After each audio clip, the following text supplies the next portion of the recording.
9 महिने झालेले. हो. तर तुम्हाला अडचणी कोणत्या होत्या या पेरू बद्दल? काय आम्हाला होतं? अडचणी अशा होत्या का आमचे 9 महिने झाले, आम्हाला वाटत होतं का आमचा बाग सक्सेस होईल.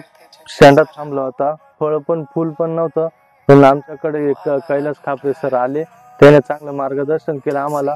आम्ही 15 दिवसात फुल फळ सगळं दिसून आलं. म्हणजे आमचे पेरूचं जे झाड आहे हे पूर्ण गेल्यात जमा होतं. पण त्याने आम्ही उपटाच्या परिस्थितीत होतो, पण ते म्हणणे याला काहीच करू नका, मी सांगतो तेवढं प्रोडक्ट सोडा. आम्ही ते सोडलं. आम्हाला त्या झाडात खूप इतकं हे वाटलं का आमचा बाग आता सक्सेस होईल असं आम्हालाही वाटलं.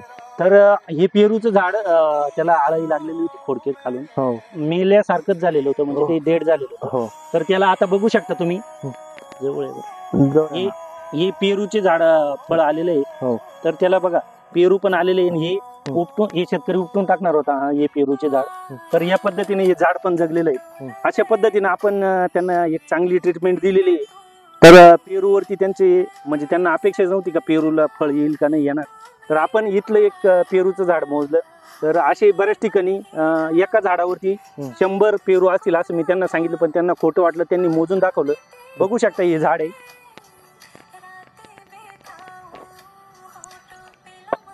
या पेरूच्या झाडाला साधारणतः 100 पेरू राहतील असं म्हटल्यानंतर ते मोजल्यानंतर 95 पेरू निघालेले सगळ्या ठिकाणी.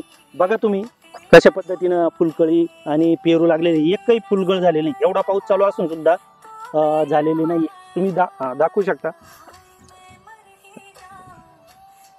एवढे पेरू प्रत्यक्ष मोजले आम्ही. 95 पेरू भरले.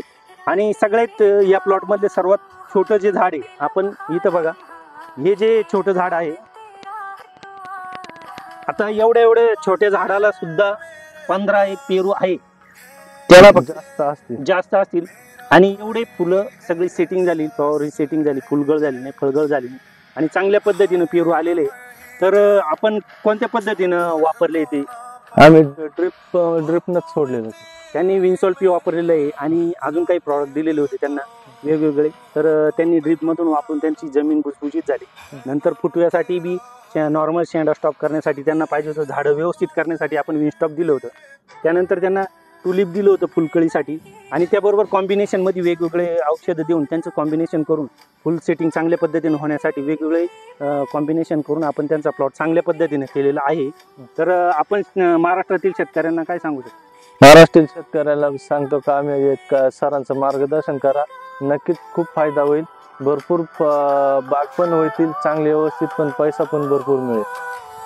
आभार.